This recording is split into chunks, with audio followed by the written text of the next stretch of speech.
خیلی دوستان عزیز، اینا بازم تکرار به تکرار میگیم که امروز روز جمعه، روزی سعید انا همدردی رو قبول کنند فرزنداشو شما جاشون جنت کنند. در این روزی سعید پیش نماز جمعه خوب آدمی به دولت، آدمی خداداد همه تا دعوت میکنیم به جنازه. خدا نگهدار.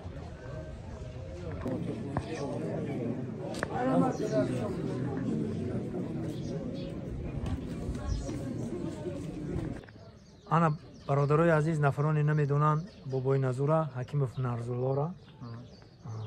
برادرای عزیز با همراهی برادر پیشوای ملتمون در خط اوکراین هم سالهای پیش سالهای هم خدمت در سالهای 13 برادر پیشوای ملتمون در همونجا بندگی میکنه. این بابای نزور همونجا در گروچوب میکنه و همه طرفه با هم وش میشه که سربازی بود آورده در مادری پیشوای ملت میسپره. همونجا مادری پیشوای ملتمون به فرزندی قبول کرده، پیشوای ملتمون برادر خونده گیشونه.